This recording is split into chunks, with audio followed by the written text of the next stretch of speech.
Welcome to the Arch Advocate Show for Wednesday, August 15th. Thank you so much for joining. Thanks for hitting subscribe, hitting share, retweet, telling a friend, man. I appreciate all that stuff. Got a lot to get to today. I wanted to open up with a joke, something funny, something to lighten up the mood. But to tell you the truth, man, I've been awake for a long time. I'm very tired. I'm very excited. I have my son turns 1 year old this month. It's also my anniversary this month, and having a baby, man, it'll change you. And it will certainly get into your rhythms of sleep. So if you are a father or a mother, I'm sure you're familiar with that concept. Now listen, a lot to get to today. We've got Chris Cuomo going on TV and advocating for violence against people who you don't like. Right? That's a dangerous precedent, and I want to get into that because that's multifaceted, right? One of the main problems with that, it's like, dude, you're a news guy. I would appreciate it if you would just tell me the news and not your philosophy. Because when you sit there in the seat of the power of journalism, right? That's your title, journalist. If that's the seat of power that you're sitting in, then anytime you deviate and you start telling me your thoughts, right, your philosophy, well, that becomes propaganda at that point. That's not your job, right? What do you call somebody who bakes bread for a living? They're called a baker, right? So if you go to the baker and he starts telling you about like how to fix your plumbing, it's like, no, I don't want to hear you. That's not what you're there for. You know what I mean? You talk to a firefighter and he starts telling you how to navigate yourself through your 401k. It's like, I'm sure you're quite knowledgeable on this sort of thing. I'm sure your points are valid, but it's like that's not your job. Like, do your job. And when you deviate from your job, it's like, well, why are you doing this? What's your agenda here? You know what I mean? You walk into a bakery, it's like what that guy's agenda is, or girl. You know what I mean? You're sitting there telling, if you want to be on TV and tell me what the news is, I should be able to understand your agenda. Your agenda is to tell me what happened. And then when you start preaching a sermon in that particular seat of power, that's propaganda. I don't want to hear your thoughts about who it's okay to be violent to and who not to. You know who I do want to hear that from? The police, right? Police. Like, if I want to hear who it's okay to be violent towards and who it isn't, I'll go to the people that's like their job. Or I will consult an attorney, right? But I don't want to hear a newsman breaking into a philosophy class. That's not what you're there for. That's propaganda. And I don't, I'm just like you, man. I'm watching this whole thing happening going, what's happening? When did this become okay? How is it that not everybody can see that? It's like, dude, that's not your seat. You're not in your lane, dude. And more than that, like, you're talking about advocating violence, and you're saying, oh, these as he says, bigotry. Hey, Chris, bigotry is not a crime in this country.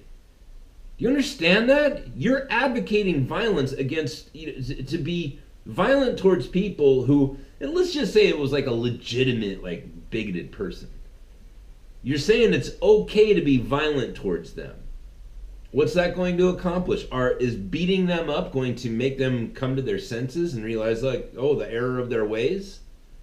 No. No, when you're violent towards people, you galvanize them into their position, and then what's next? What comes next after you beat them up and that fails to change their way of life?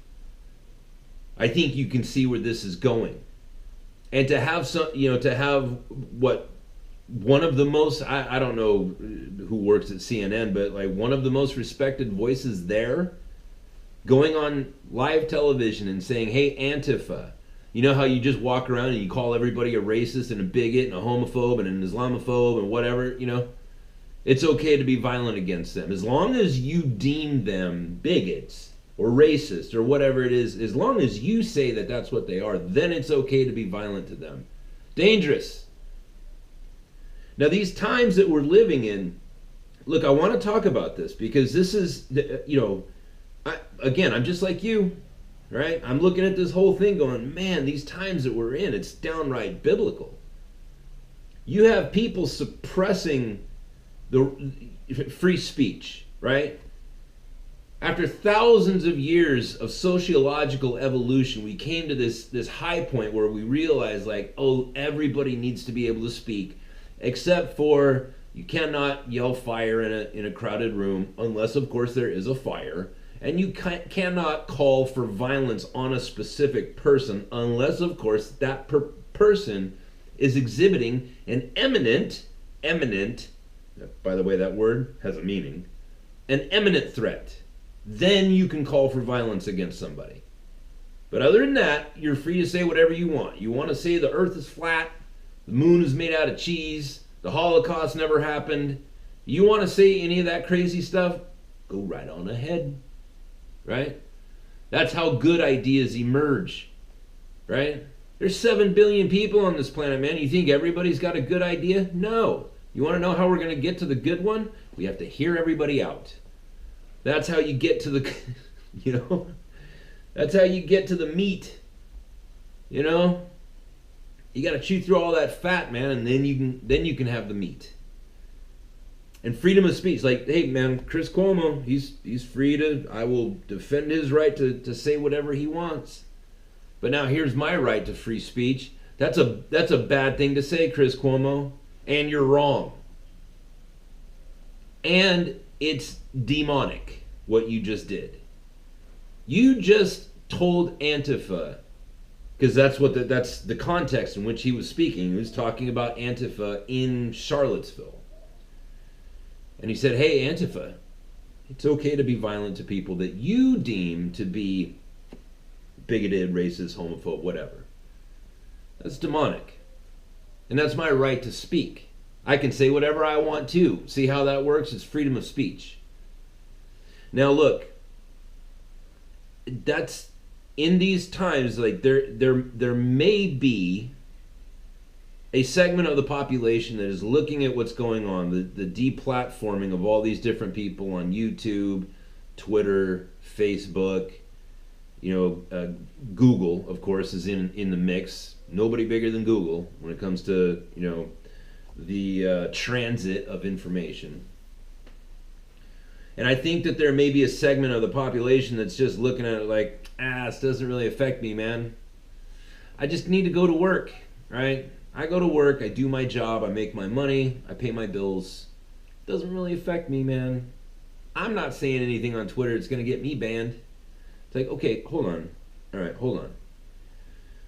There's a deeply metaphysical side to the freedom of speech. There's a deeply metaphysical side to what's going on in these times right now. For example, when you turn on the news, be it Fox News or CNN, or if you look at news articles on your social media, those are the things that happened, right?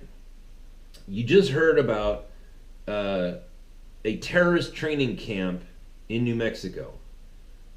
And that story made you feel a certain way. That's the metaphysical part, right?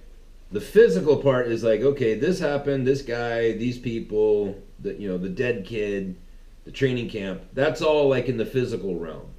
And then when you read that story, you either felt angry, or you felt saddened, or you felt worried, or whatever it is that you felt, maybe a mixture of all of those things. That's metaphysical, right? It affected you. It had an effect on your physiology, right? It affected your health, briefly, perhaps even long term. That's metaphysical. Right? This is where the freedom of speech becomes metaphysical. Right? Because right now there is an attack on the freedom of speech. Your right to speak your mind.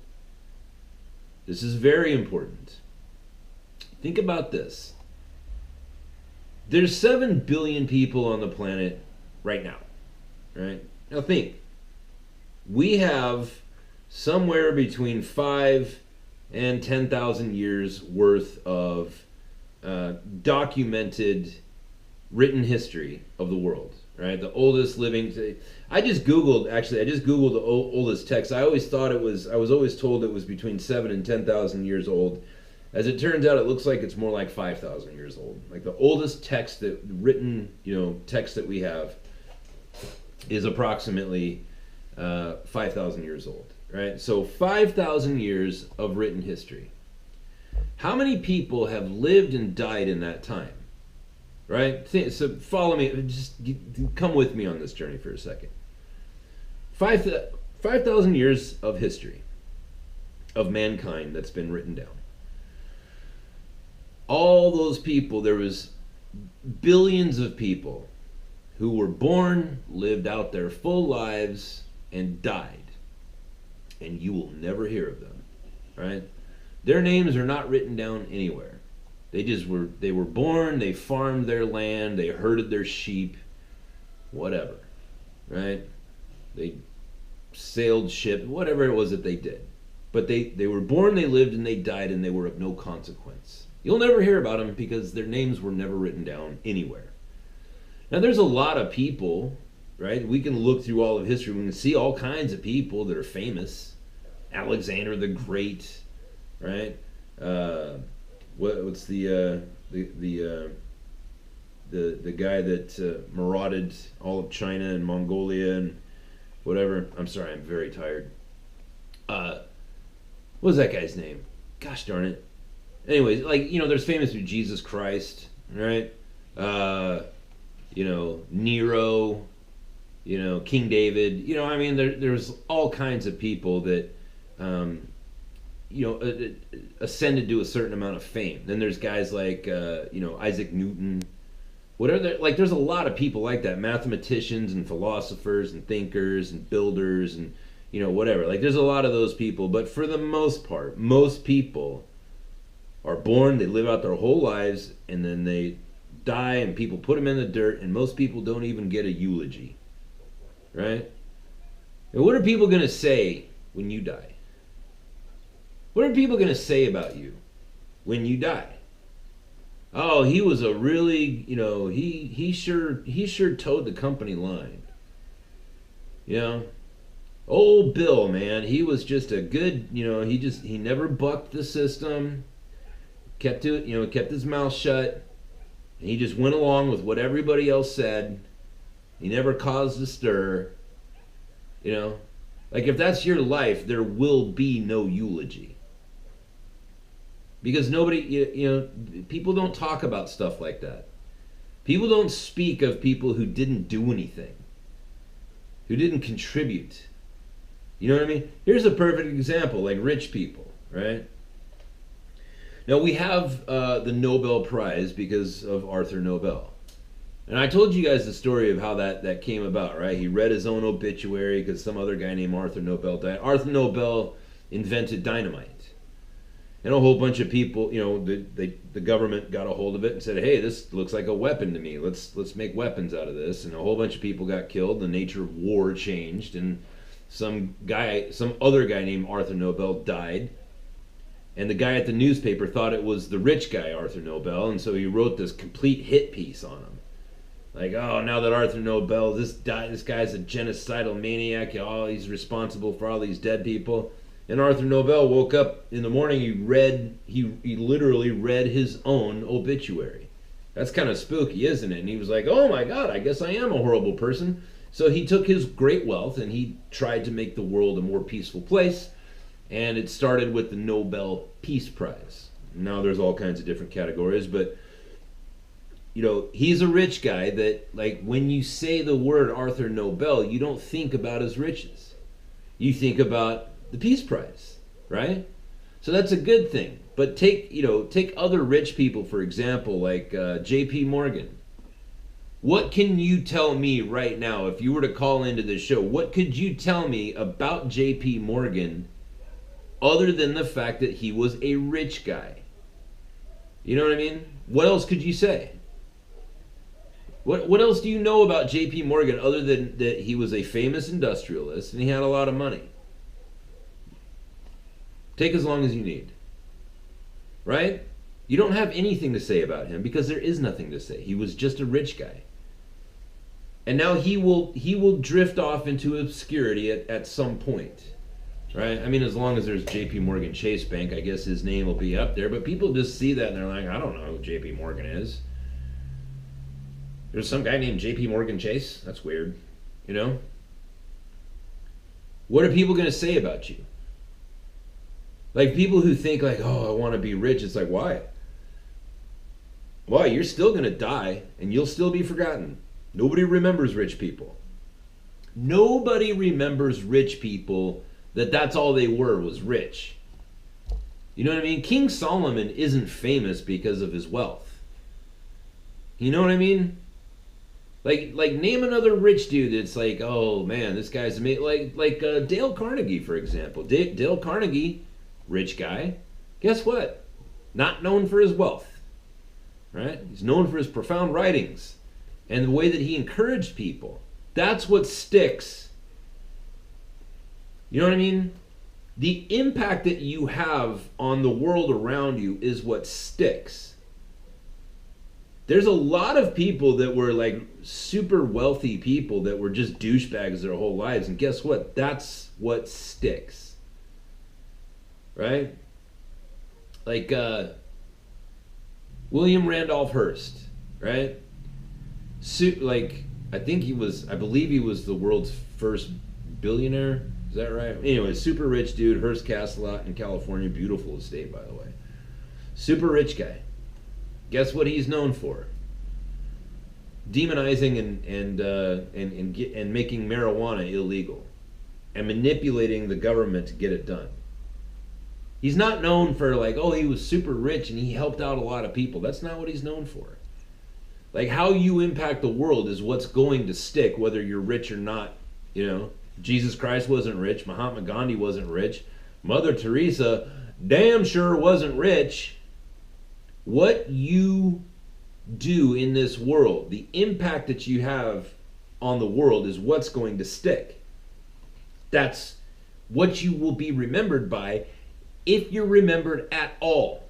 And the majority of people, look, as I said, there's 7 billion people on the planet right now. And easily 6 billion of them could die and nobody would ever, you know, of the 100 or the billion people remaining, there would be no record, right? Because most people, they never find their way. They never see the importance of their own lives. They never see how much power they truly have. That's why I've always said before, like the most dangerous person in the world is a person who's seeking power. Because you already have it. And if you're seeking it, it means like it's like, you know, it's like walking around the house looking for the keys that are in your hands. Or the sunglasses that are on your head, only it's different. You're walking around seeking power and you're clubbing the crap out of other people looking for your power. And it's like, dude, the power is the club that you're clubbing with people, you know, clubbing people with. And if you just use that for something good, you know what I mean? Why did I just say that? I don't remember. But the point is like, use your voice, right? That's a gift from God. And I know that because you came with it. You were born with this device. You must use it. And you are, if you're in the United States, if you're in the Western world anywhere, we know that this is something that is powerful and sacred. And if you're in the United States, you need to be contacting your congressperson. You need to be lifting your voice and to make it heard. And to fight against the flow, right? Fish don't flow with the river. You know what kind of fish flows with the river? A dead one. You know what I mean? Don't go with the flow. You have to stand up. We just saw A group of people in Taos, New Mexico, who were running a terrorist organization on our land. And they were torturing children to indoctrinate them to go and shoot up other children as they were sitting in school. And on top of that, one little boy was found starved to death and buried on that property. Horrific circumstances. And the guy and all of his friends, right? All those funny toad-faced ladies wearing burqas. I don't know if you saw the pictures or not. They all got, the guy got let off on bail, $2,000. $2,000 bail, and I believe, because I know in California you only have to come up with 10% of what the bail is to get a bond. That means quite possibly that guy got out of jail for $200.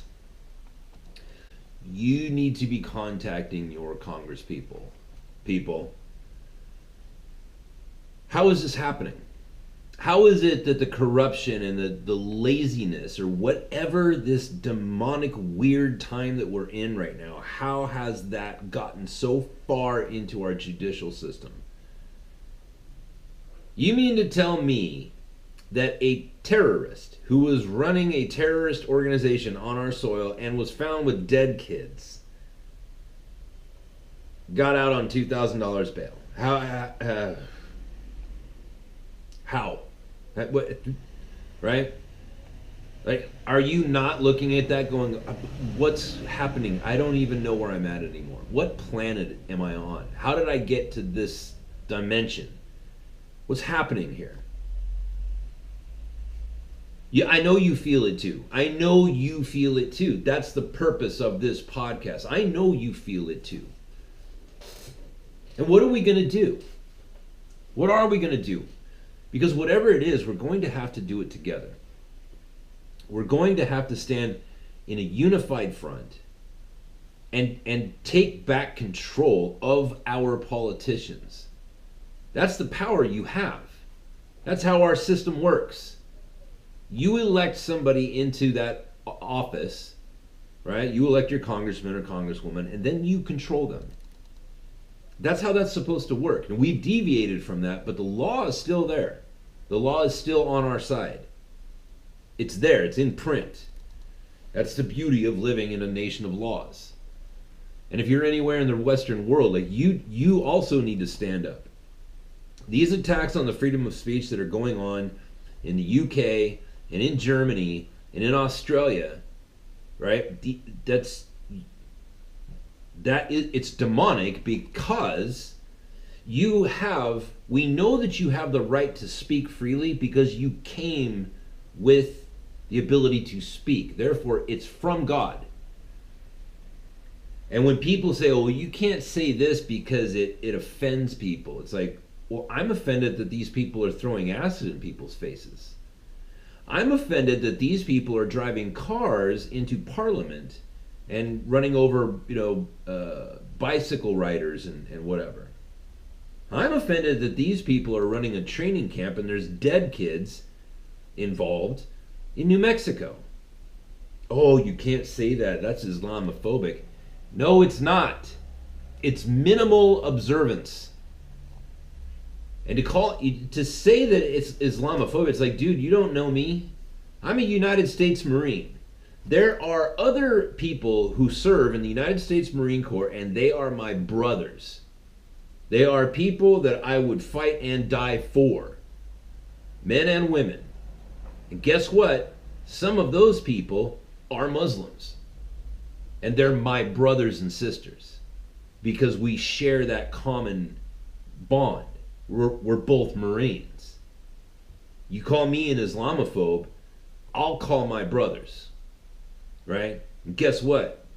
Those Muslims will beat your ass for calling me an Islamophobe. You know why? Because they see me as their brother.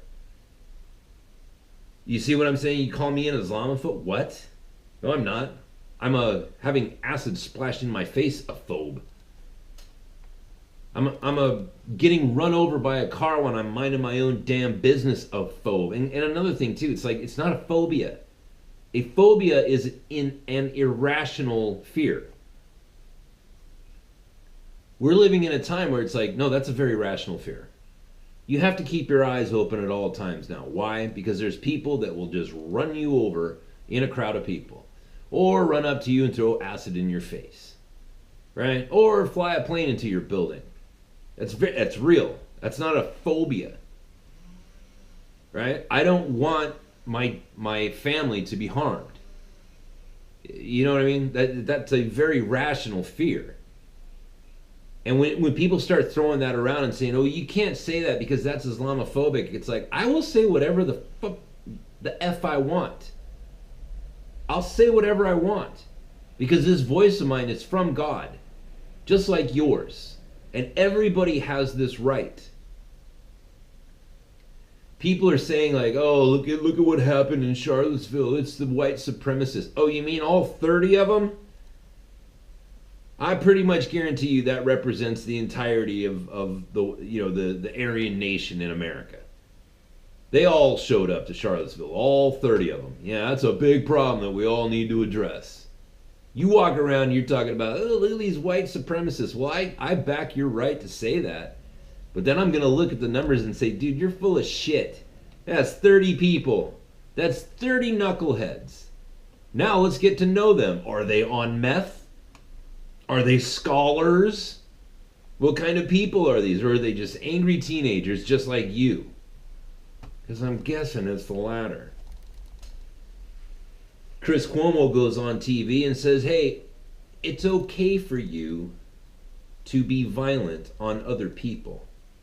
That to me is stepping up very dangerously close to the line of where we have drawn the line on the freedom of speech. You cannot call for violence on other people unless they pose an imminent threat. Bigotry is not an imminent threat. No bigot ever killed anybody with the power of his own bigotry, right? And you say, "Oh, wait a minute, there was all these lynchings back in the day and all these." Yeah, but that's violence. That's bigotry that turned into violence. But people that are just bigoted, they're like, "I don't like Polacks," or "I don't like Jews," or "I don't like black people." Nobody ever died from that, right? It's when it converts to violence that people die. That's why we have that law regarding the freedom of speech. What Chris Cuomo did was he got on TV and said, "Hey, if you walk around and you see somebody and you decide, you judge that they are bigoted, it's okay to kill them because they're bad people. In fact, they're really not even people at all. You dehumanize somebody, it makes it a whole lot easier to kill them." And that's what Chris Cuomo did. And that's the times that we are in. We are in a time where respected journalists are going on TV and calling for violence. Oh, by the way, here's a little nugget for you. Did you hear Brian Williams is back at work? Again, man, sometimes I don't know what dimension I'm living in. I don't know where I'm at. Brian Williams has a job again. I think it's CNN or MSNBC, but he's on it later in the night. Like, dude, you got found out for lying, right? You got caught selling bullshit. How do you have a job? How is, you know what I mean? It's just like, what's his name that now works for the Young Turks? What's that old guy? They got caught peddling lies about George Bush. He got fired for it. He was one of the most respected people.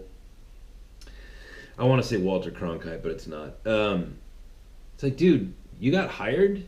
Oh, but it's the Young Turks, so okay, that makes a little bit more sense, right? With the jewels that they drop over there. Peter Strzok raised over $300,000. Right? Again, this is why I got to get my show bigger, man. Like, there's actual like GoFundMe. $300,000, man. For what? What'd you need that money for, Pete?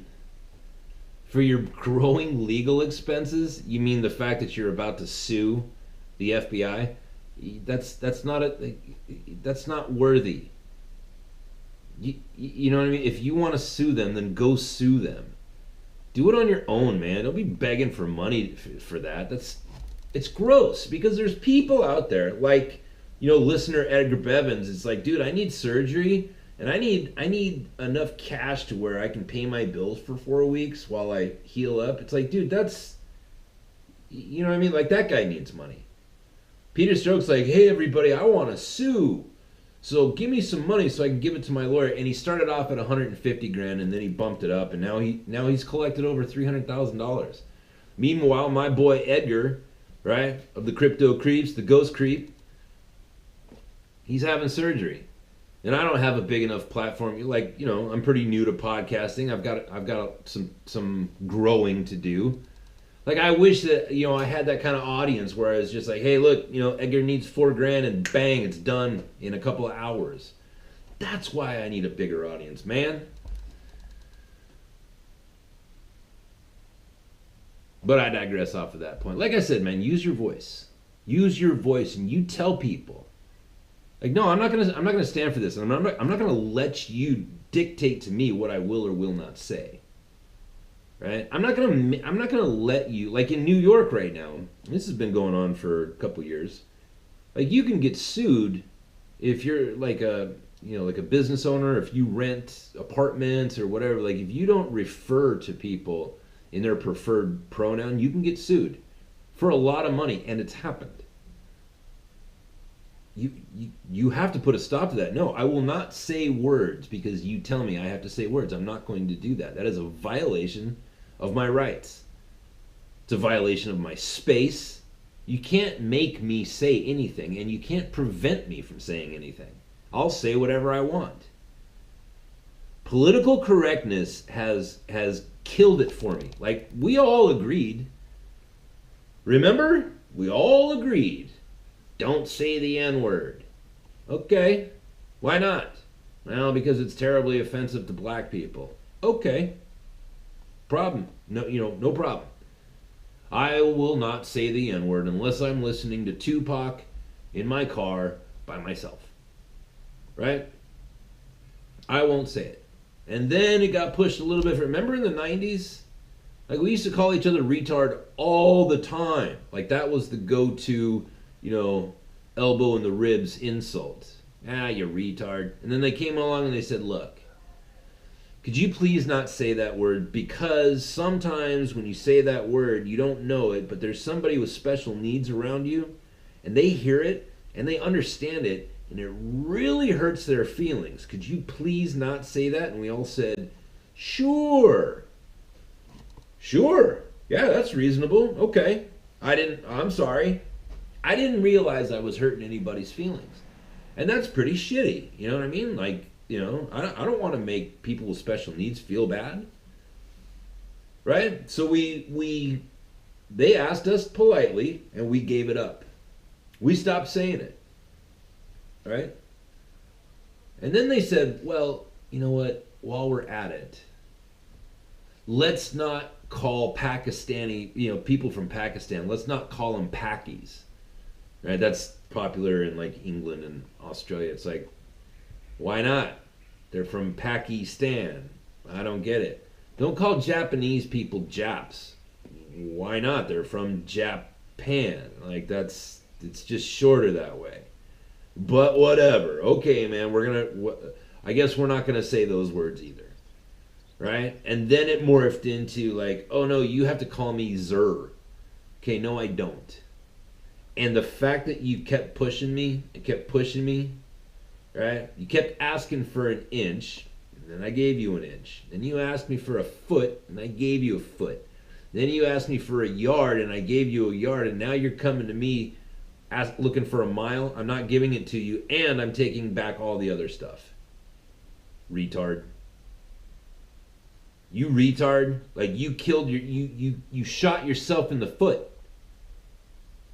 I'm not gonna let you compel me. You know what I mean? You pushed the deal too far, and now I'm taking it all back, all of it. I will say whatever I want. And when you act like a retard, I'm gonna call you a retard, and there's nothing you can do about it.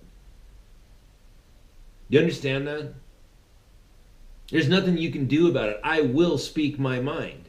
And you know why? Because this is my life and I get one shot at it. And the chance is the chance that when I die that there will be no eulogy, there's not going to be any sort of record that I was even here in the first place. The idea that that's going to happen is actually pretty likely. Because that's how most people die. They just, you know what I mean? You die, they put you in the ground, your family cries a couple of tears, has a few drinks, has a meal, and 2 weeks later, back to normal. That's how most people die. So while I have this precious little that I do have, I'm going to say whatever I want. And if I make observations, I'm going to call those observations out. Right? When I see my fellow man going crazy, I'm going to call that out. I don't, like I'm just like you. Like I have a certain standard of like what I believe is normal. A way of treating people, a way of having manners, a social contract, if you will, right? I believe that there is, or at least should be, a social contract where everybody gets it, everybody's in on the deal. All right, we're not going to steal from our neighbors, like we're not going to, like if I come over to your house and I borrow your lawnmower, I'm going to give it back. Why? Because I'm not going to steal from you. Why? Well, because you're my neighbor and I have to live with you. I have to see you on a regular basis, and those things are going to keep me in check, and they're going to keep you in check, and that's how we're going to get through it all. And somewhere along the line, everybody just started losing their damn minds, man. I was thinking about this last night. Like I'm from California, and I guess I really have noticed that the progression, like people going crazy for a lot of years now. But I always just kind of chalked it up to like, well, I'm from California, the land of fruits and nuts, which is actually like that's actually funny because it's both interpretations of that are true. We actually do grow. The Central Valley of California produces the most food of any other place in the world. And so, like, do you eat almonds? California, that's where they come from. Do you eat avocados? California, that's where they come from, right? But so I always just kind of, whenever I saw bizarre, weird behavior, like the time I saw that lady, she got like she cut somebody off, or somebody cut her off in a parking lot of like a Target or a Walmart or something, and her response was like, I bet you voted for Bush, or whatever she said. I was just, I remember looking at that going, boy, that's a really weird, like that's your go-to insult? I bet you voted for X person for president? Like that's your big insult. Like you're a weird lady. That's a weird thing to say. Whoever you are, If she was on the other side of it and she said, I bet you voted for Obama. Like I would still think, and I hate former President Obama, but I would still, like if somebody said that, I'd be like, dude, that's really bizarre that your brain went there.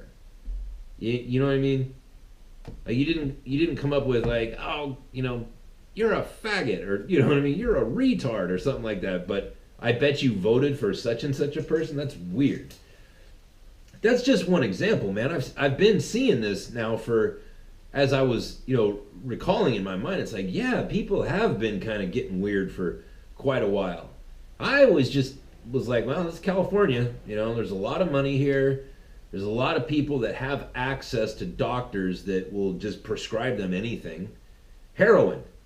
OxyContin, or whatever it is, Oxys, hillbilly heroin they call it. Like in California, every doctor that you go see will give that to you. If you go in and say, oh, my back hurts, they'll be like, here's some Oxy. Oh, doctor, I'm feeling a little blue. Well, here's, some sort of mood-altering drug. Right? I had a friend, this guy was a pillar of the church that I was going to for a significant portion of my life. And he was one of the founding members of that church. Like he was there in that church when it was just in a living room, right? Had a wife, had one kid, successful business, whatever.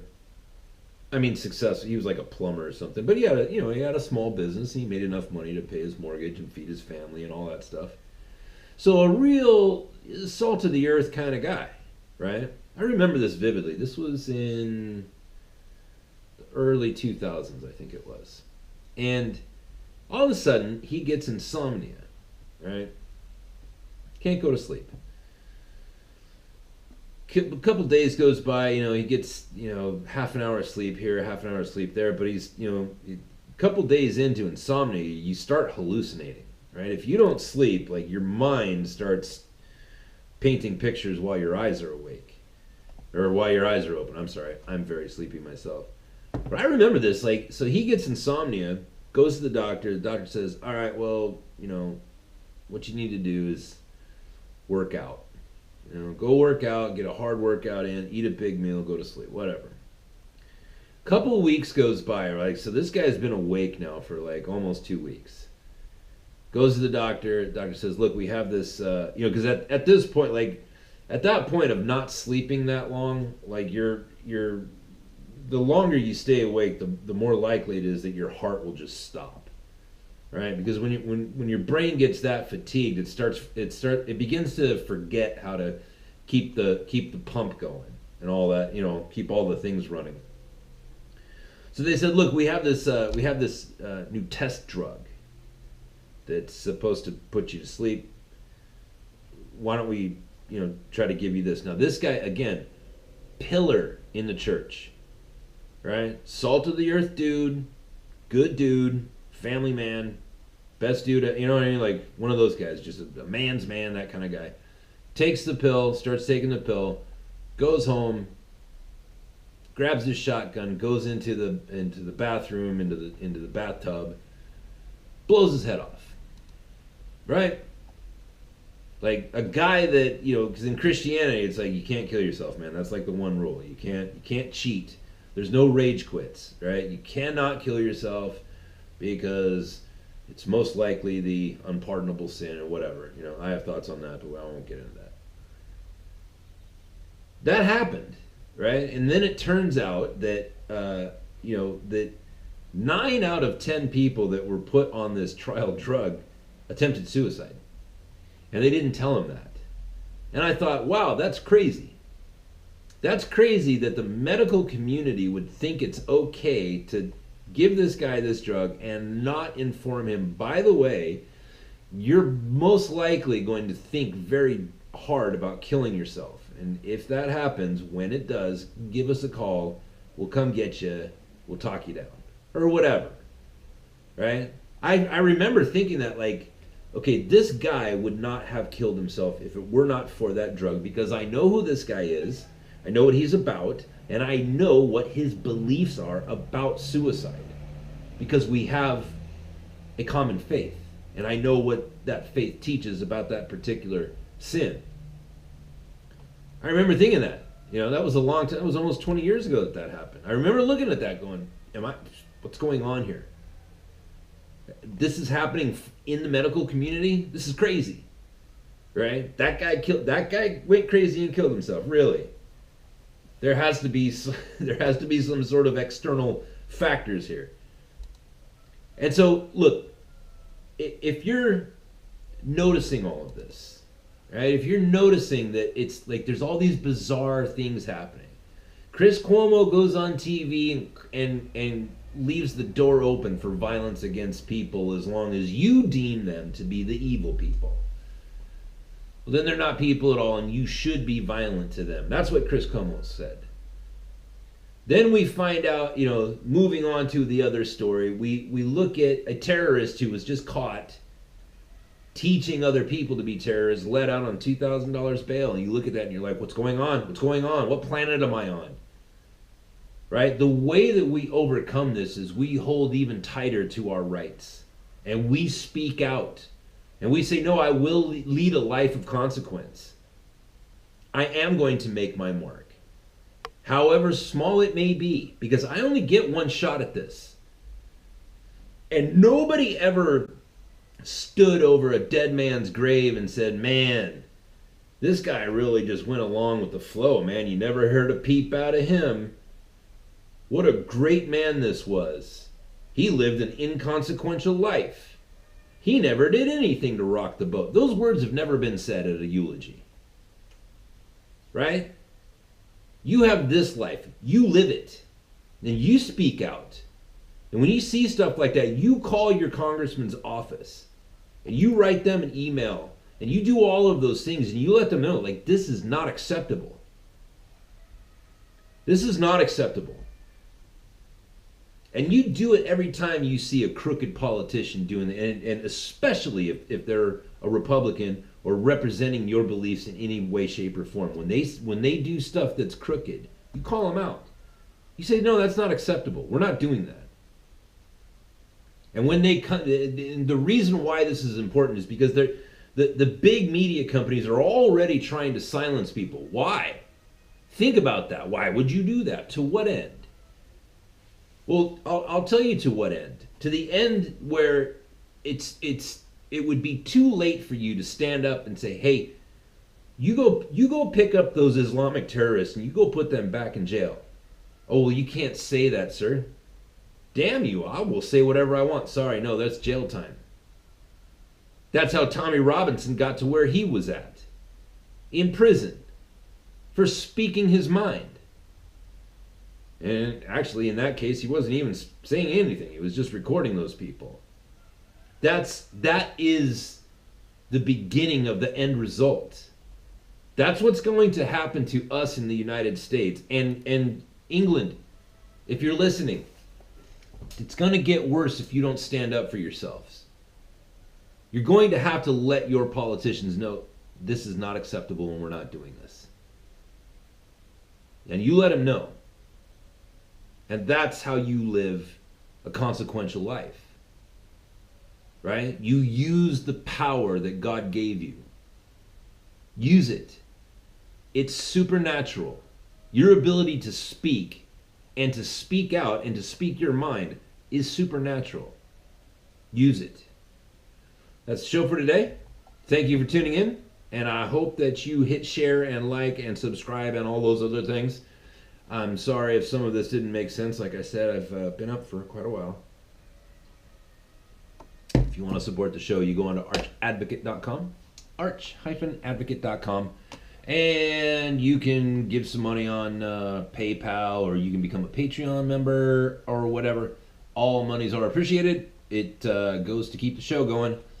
Talk to you all tomorrow, which is Thursday. Bye-bye.